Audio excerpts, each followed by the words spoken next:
Mimi nishamuua. Kaka.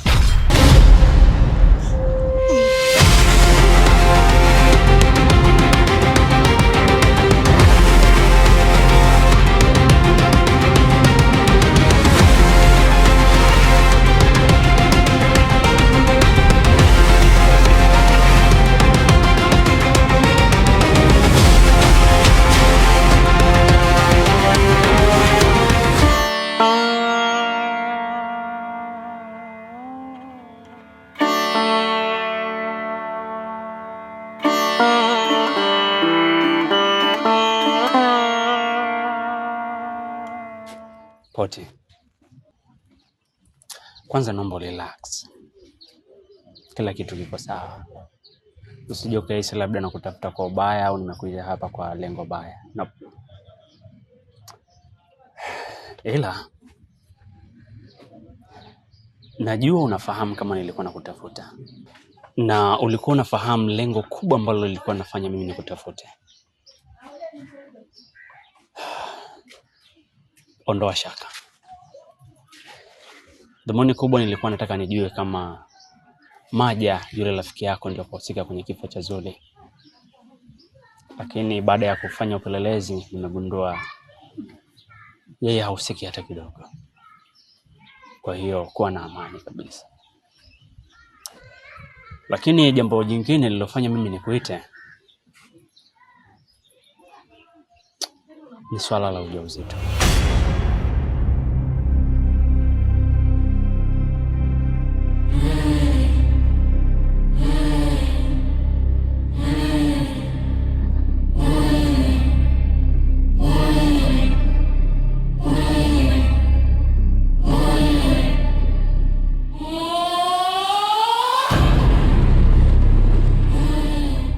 Ujauzito Angel? Kwani kuna ujauzito mwingine wowote ule ambao umesababisha? Unaonihusu mimi? Sihusiki nao kabisa ujauzito. Poti. Mimi na akili timamu. Nimepitia vitu vingi sana, nimekutana na mambo mengi sana. Kwa hiyo naelewa. Kwa hiyo mpaka nafikia hatua ya kukuita wewe na kuhitaji kuzungumza na wewe. Maana yake nimeshafanya uchunguzi wa hali ya juu na nikapata majibu sahihi. Nimekuita hapa ili niweze kukupa taarifa na sijaja hapa kukushtumu. Kwa hiyo usianze kujitetea ukihisi labda nitakuelewa. Mimi naelewa kila kitu. So please. Mimi nimekuita kwa wema tu, wala sio kwa ubaya. So wewe kuwa na amani. Haikani, ukweli nasema. Kiukweli nilimpenda Angel na sikufahamu kama na mahusiano na wewe. Ila tu nilimwona alikuwa na urafiki na Kay. Kwa hiyo kutokana na vile mimi istoshe nilikuwa nampenda Angel, nikapata ukaribu kupitia Kay. Ndio nikaamua kumwambia Kay anifanyie mpango kwa Angel kwa sababu nampenda.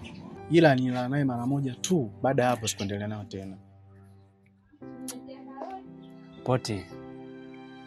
Ujauzito huwa hauingii mara 10. Yaani hata kwa pafu moja tu mtu anaweza kupata ujauzito. Kwa haijalishi umefanya naye masaa mangapi au mara ngapi.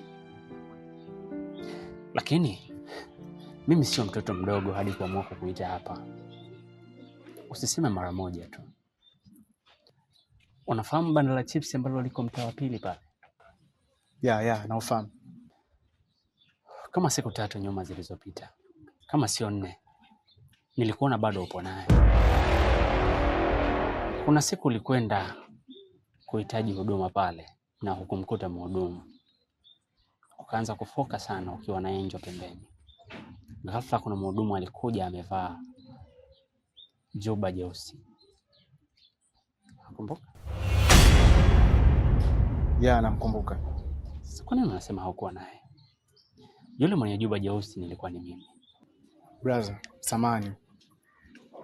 Ni kweli nilikuwa naye pale, lakini nilikuwa mara ya mwisho sikutana naye tena. Ilikuwa ni pale tu.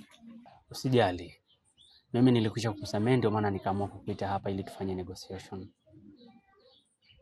So, uwe kuwa na amani kabisa. ila mimi naombi tu, yule tayari ana kiumbe chako tumboni, na kiumbe kikizaliwa kikakosa baba ni makosa makubwa mbele za Mwenyezi Mungu. Kikipata malezi kutoka kwa mama tu kikakosa malezi ya baba, hapo mbele kinaweza kikaharibikiwa kwenye maisha yake. Kwa hiyo mimi nilikuwa naombi, kama itakupendeza, mimi nakuomba uende pale kwao ukajitambulishe kama nilivyotaka kufanya mimi, umuoe kama nilivyohitaji kufanya mimi, ili muweze kuishi na mlee hiko kiumbe kilicho tumboni mwake. Sijajua kama utaweza kutokana na uchumi wako au hautaweza, lakini nakuahidi nitahakikisha na kushika mkono ili kutimiza azma, kwa sababu Angel ni mwanamke ambaye nilikuwa nampenda sana. Kwa hiyo kama hatotimiza adhima niliyomwahidi ya kumwoa, sidhani kama nitakuwa nimetenda haki. Kwa mimi nakuomba umuoe kwa niaba yangu, mpende kama nilivyokuwa nampenda mimi, kwa sababu tayari ana damu yako. Mjali kwa kadri utakavyoweza. Mimi ni ngumu sana kuwa naye, ngumu. Mimi nakuomba tu uwe naye.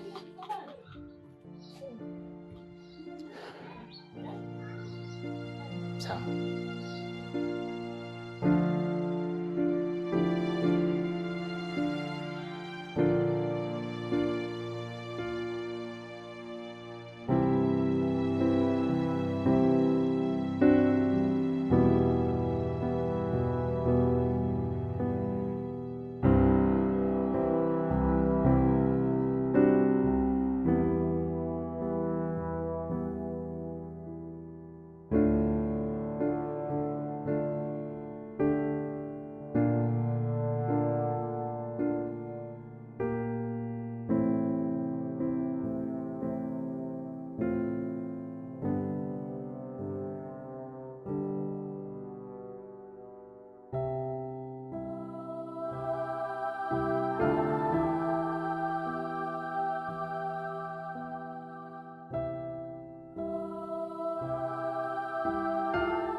Almasi, una shida gani?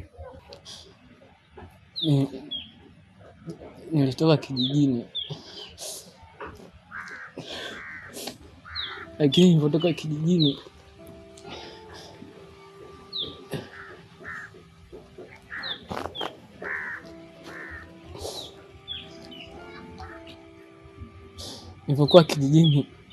nilipata taarifa kuwa dadangu anakaa kina K.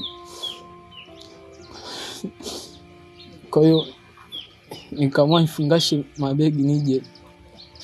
Sasa kwenye kuja nikaenda napokaa kina K zamani, nikakuta kuwa amehama. Nikaamua niwe namtafuta dada, lakini kwenye kumtafuta nikakutana na K njiani. Nikamuuliza kuhusu dada, lakini K alinijibu majibu ya ovyo sana. K aliniambia ni kweli alikuwa anaishi naye, lakini alipata mwanaume na akaondoka. Na pia aliniambia hajui mpaka sasa yuko wapi. Kwa hiyo hapa nilikuwa namtafuta, lakini sijafanikiwa kumpata. Na hapa nilipo sina pa kulala wala sina pa kula. Nilimwomba K niende kuishi kwao, lakini alinikatalia. Kwa hapa sijui nitaenda wapi. Pole sana Almasi.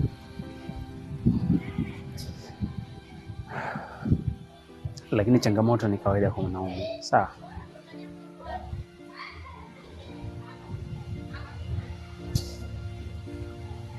Naomba tuongozane pamoja. Sawa, nitashukuru sana.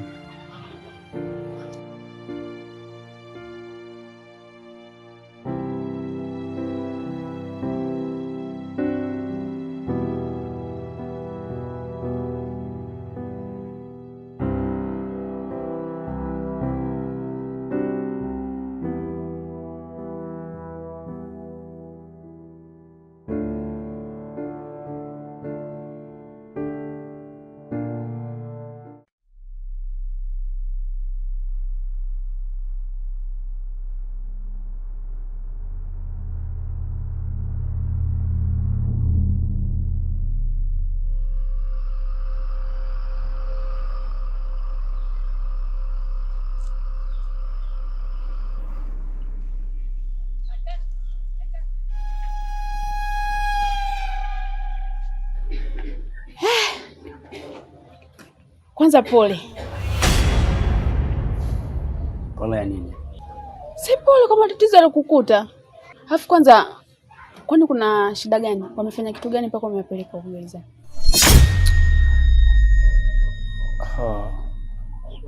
Kule hawana jambo kubwa, bali tumewapeleka kwa ajili tu ya mahojiano ya hapa na pale kwa ajili ya matatizo ambayo yalikuwa yanaendelea pale nyumbani.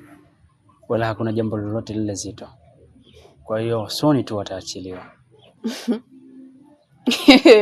Nicheki. Wewe kuniongopea mimi?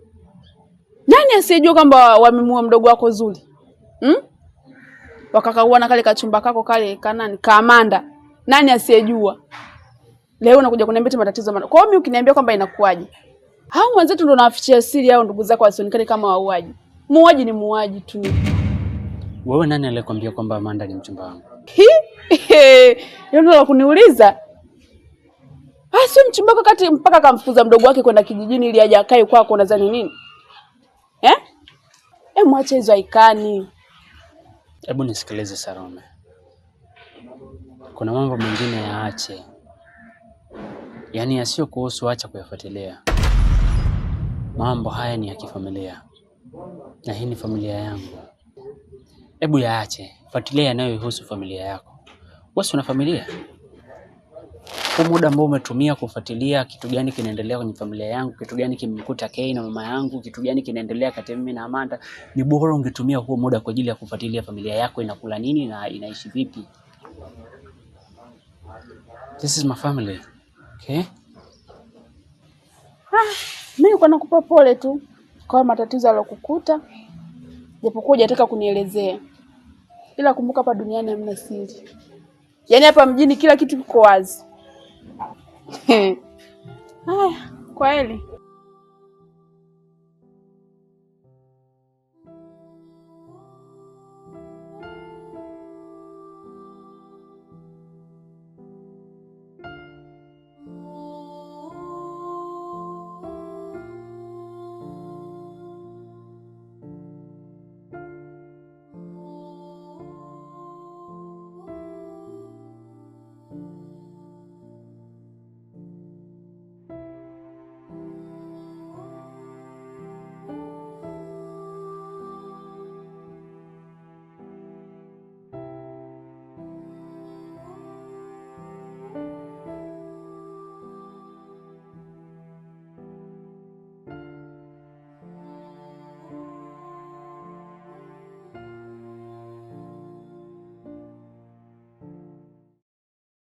Assalamu alaikum warahmatullahi wabarakatuh. Wa salaam warahmatullahi wabarakatuh. Nashukuru sana.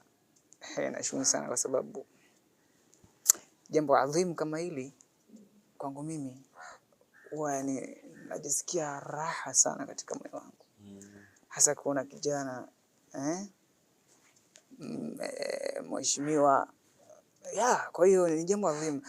By the way, Mwenyezi Mungu Allah Subhanahu wa Ta'ala kwenye Qur'ani au maandiko matakatifu ya Qur'ani anasema wa min ayatihi an khalaqalakum min anfusikum azwajan litaskunu, akamalizia akasema litaskunu ilaiha wajala bainakum mawadda wa rahma. Kwa hiyo ndoa ni jambo adhimu. Hongera sana kijana, hongera sana. Lakini pia Mwenyezi Mungu akamalizia na kusema kwenye aya nyingine anasema zuina linasi hubu shahawati minan nisa.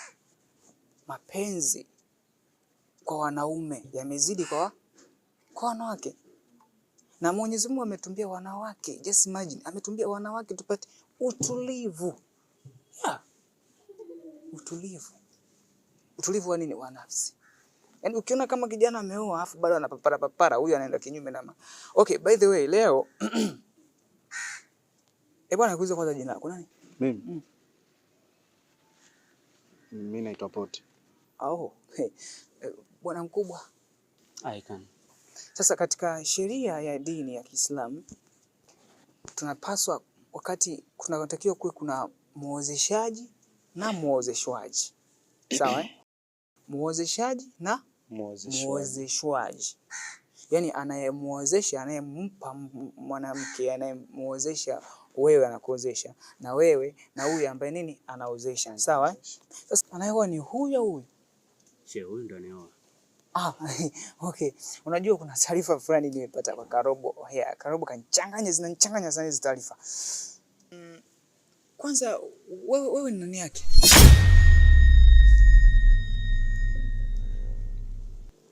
Mimi ni kaka yake. Oh. Hapo kidogo nitaka kuchanganyikiwa kwamba wewe unakuja kumuozesha kijana mwenye ndevu afu wewe kwa nini kama nimechanganyikiwa, but sheria inaruhusu kwamba kaka mtu ana uwezo wa kumuozesha mdogo wake, si ndio? Ndio Okay, shikaneni mikono sasa hapo.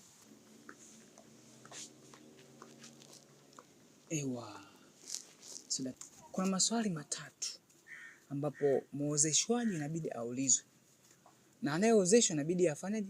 Akubali. Sawa? Sasa swali langu la kwanza ni kwamba bwana Poti, je, umekubali kwa moyo wako kumwoa Angel Alec kwa mahali mlokubaliana? Poti, umekubali kumwoa Angel Alec kwa mahali mlokubaliana? Poti, ikiwa jibu lako ni ndio, mwambie bwana Icon kwamba ndio niko tayari kumwoa Angel Alec kwa mahali tulizokubaliana.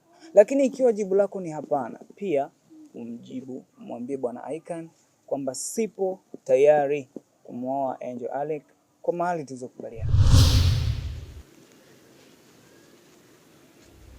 Ndio nimekubali kumwoa Angel Alec kwa mahali tulizokubaliana. Sawa, bwana amekubali. Swali la pili, bwana Poti, umekubali kumwoa Angel Alec kwa mahali mlokubaliana? Poti,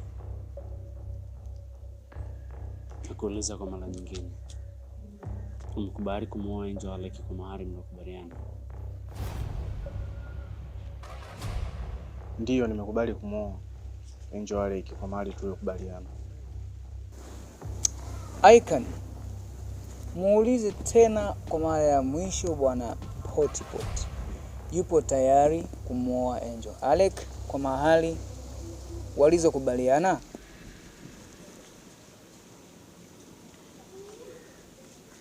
Nakuuliza kwa mara ya mwisho,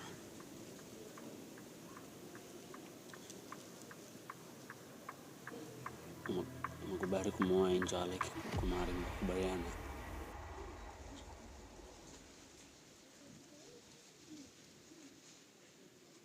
Ndio nimekubali kumwoa Angel Alec kwa mahali tuliyokubaliana.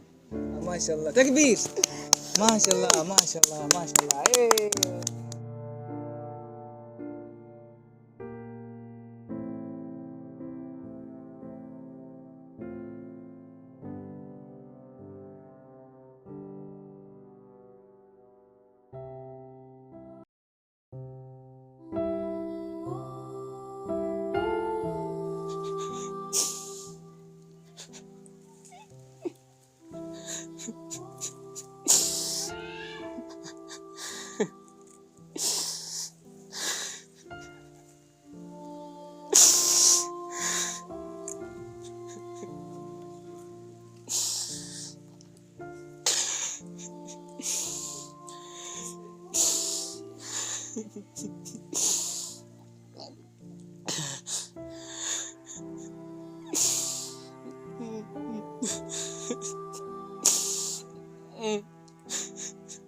Nakupenda sana dadangu.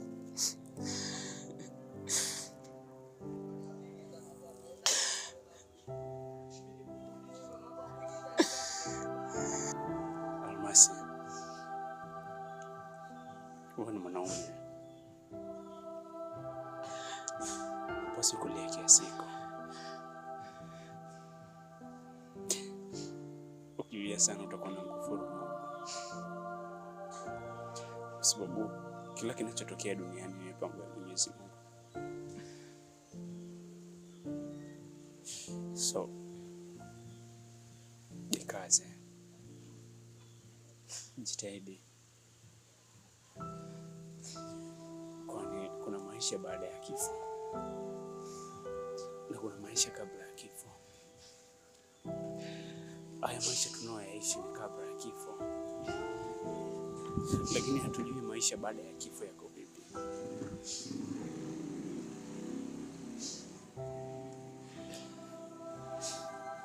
So,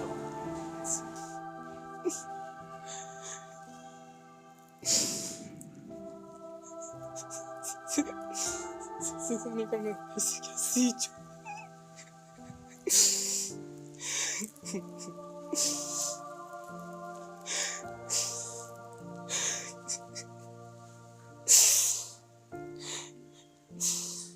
Hata ukiniambia nijikaze,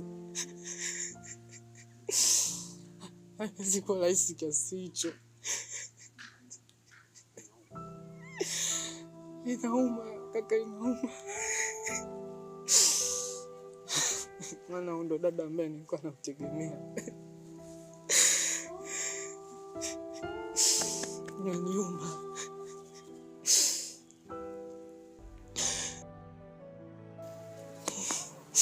Basi walau ningepata hata nafasi ya kuona mwili wake. Ningepata nafasi ya kumwona mara ya mwisho.